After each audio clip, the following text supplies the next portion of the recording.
Hello, crafty friends. It's the Rocky Mountain Crafter with you here today. I have a lovely video. It's a fun card that I'm making today, and it is using Tim Holtz Stamptember stamp set, and it came with this moon mask, and this is a two-part mask. So one of the parts is a solid, so you can mask off a circle, and then you can go back over that circle with the shadowing for the moon.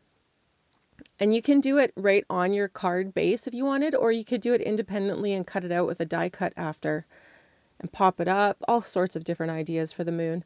And here's the set. And now this was issued by Tim Holtz as part of the Stamptember release for Simon Says Stamp. And it's the Stampers Anonymous is who puts this out with Tim Holtz every year. And it has all these beautiful sentiments, and this is a nice size stamp set, and the images on this stamp set are very crisp and clear, very detailed and beautiful. So here I'm just making a moon mask on this navy piece of cardstock, and I'm going to be using some glitter gel, and it's made by Ranger. It's Stickles, and the name of it is Moon Dust. And so I'm just putting this over top of the blue cardstock and over top of that moon mask.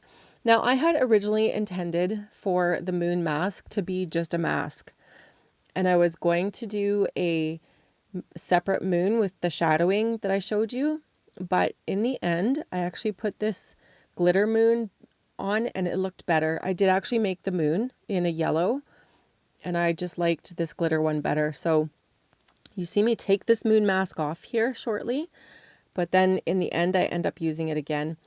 And so all I'm doing is putting this on with a putty knife, and I'm just trying to get it as smooth and as flat as possible. And then I have to let it dry for a little while. And it did slightly warp the paper, but it was nothing that I couldn't handle.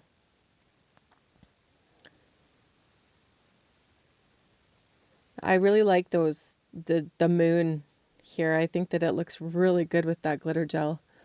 So I'm just taking some acetate and I'm cutting it down to a size that I think will work. I believe I attempted to try 5.25 by 5.25 inches for this card. And in the end, it was very close to that. I did trim it up a little bit, but it was very close. Now I'm taking 3 colors of embossing powder here because I don't like any of these colors on their own, and I want a green for the trees. So what I'm doing is I'm mixing these 3 colors together. This is the Ebony Wow, and the 2 before this were Topiary by Close to My Heart and Emerald Envy by Stampin' Up. And so I'm just mixing these 3 colors together to get a color that I like. One of them is very flat color, the green, and then this green has lots of sparkles, but these 2 colors together weren't dark enough, and so I wanted to add in a black to make it a little darker. And I tell you, it turned out amazing. You just wait and see. It is beautiful. So I'm just taking some Versamark here, and those beautiful trees, they're so detailed. They really are. This really is a very beautiful and wonderful stamp set. Well made, well designed, and I'll show you here part of the design and what makes it so great. So here you can see I have the trees over on the left here, and I'm going to be inking those up with the Versamark. And I usually do it twice just so that I can make sure that I have a really good solid image. But then here there's room for me to put the other trees, and they just nest together. This one stamp is designed so that you can nest the trees together along an edge like that. And here I'm putting on the embossing powder, that custom color that I had made, and it's perfect. That's exactly the kind of green that I was going for, and it gets even more perfect when I add the heat gun to it. It just becomes this beautiful, glittery, gorgeous green color.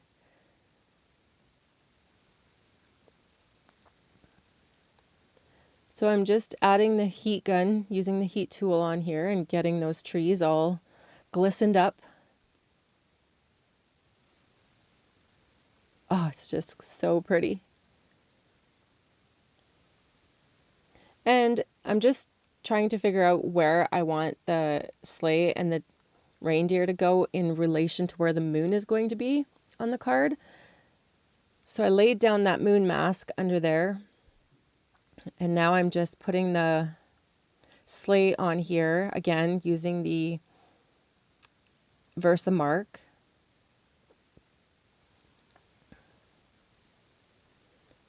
And I'm doing this one in black, solid black. And this is just Ebony by Wow, black embossing powder. I'm just getting all the little flecks off that I didn't think belonged there.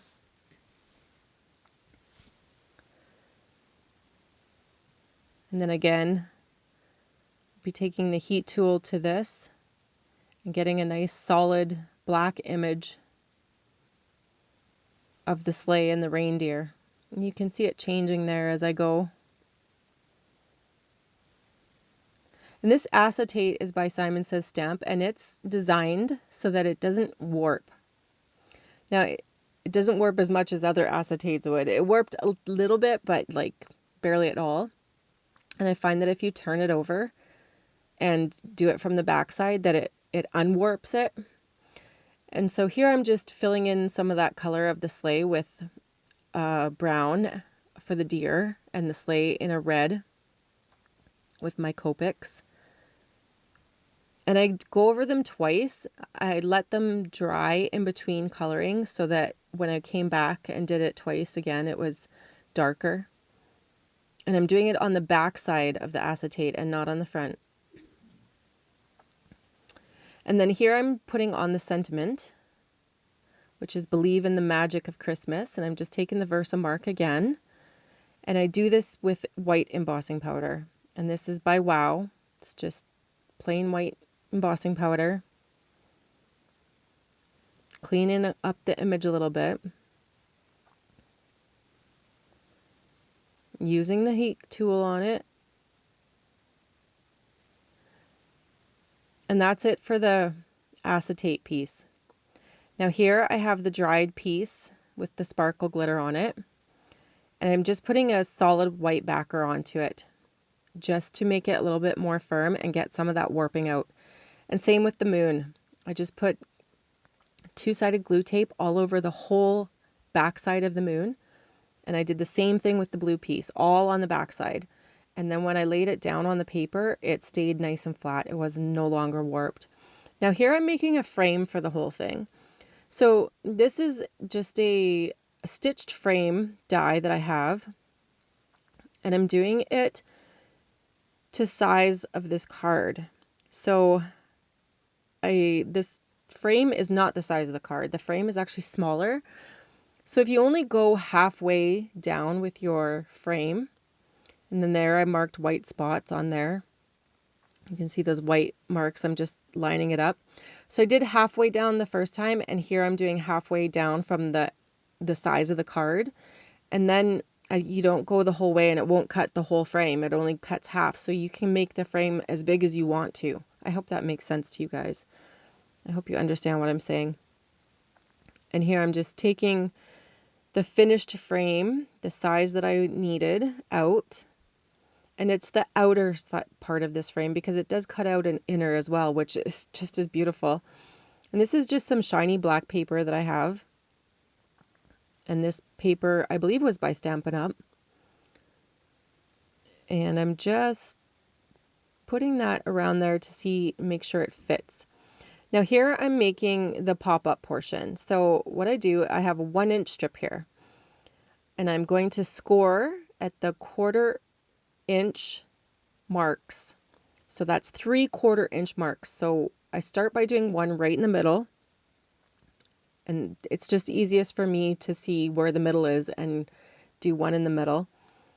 And then I do one 1/4 inch from that line towards the right. And then I flip it around, I guess, not over. Flip it around and do a 1/4 inch again to the right so that we have 3 score lines all a 1/4 inch apart. And then I fold right in the middle, so now I have a V, but then I fold those two sides the opposite way, so backwards on itself. And then in the end we have a W. So there's one side folded and now the other side folded. So we have kind of an accordion shape going on here, but it looks like a W because there's only the 4 sides to it. So there you have the W, flip it around, you have an M, then you know you've done it right. And now I'm just adhering it to that piece that the navy piece that I've put the glitter gel onto. And I'm using glossy accents because I wasn't sure that the glitter gel would stick very well to any other kind of adhesive. And I know glossy accents is it's like the super glue for crafters. So I'm using glossy accents because it seems like no fail glue when you want a really good stick. So I'm just putting those 2 sides, and I made sure they're on the sides and not on the top and bottom. That's very important. And then here I'm going to be putting on the acetate piece on top of this. So in the end, this acetate sits above that navy blue sparkled up piece and the moon, and it really gives a cool 3D effect. So here I want to put it down and let it dry, but I need to put a little bit of pressure on it. So I don't want too much pressure. I don't want it completely flat. So I put it into my stamping tool, my stamping press, and I put some books on top of it. So here's a little while later, I take the books off and see what we have. Now it still is pretty flat, but with that foam piece behind it, it's not as flat as it would have been if it was on something hard. And it was just a quick, easy pop up here. It was not glued down at all. It just popped up real quick. It was just flattened from the pressure is all. But that's exactly what I wanted to make that glue stick and to flatten out this card a little more. So it worked out perfect. And so here I'm just putting some glue. Again, I'm using the glossy accents because I'm not sure how well some of these adhesives would stick to the acetate piece. And this frame that I've made is going right onto that acetate piece. And so the glossy accents, again, seems to be no fail glue for when we really want something to stick really well. So here I'm just putting it all around the acetate. And again, I put it into, I put the books on top of it again. Get that nice and pushed down. Here I come back a little while later. And here we have our piece. Again, I have to pop these sides up, but they're not glued down. They're just flattened. Pop them up and away we go. Oh, this is coming along so nicely. Now I'm making the card base because this is a card after all. I mean, it could be standalone mantle ornament just like this. It's absolutely beautiful, but I do want to send this in the mail. So I'm making the card base here and just putting the glue on the back of that acetate piece. Oh, and look at how beautiful this is coming along. Ah, it's just so beautiful. I love it. So when I shut the light off here, and you can see that there's actually a shadow behind the deer. It's just the light, the way the light reflects. It actually, you see the shadow there? It actually makes a shadow. That is just so cool. And of course, it's way nicer in person. And just the moon and the glitter and everything. It's just beautiful. Anyways, I hope that you have found this video helpful. I hope you do try one of these pop-up cards because they're a lot of fun. And if you have not already subscribed to my YouTube channel, please go ahead and hit that subscribe button or the bell or both. Thanks so much for watching. Take care. Bye-bye.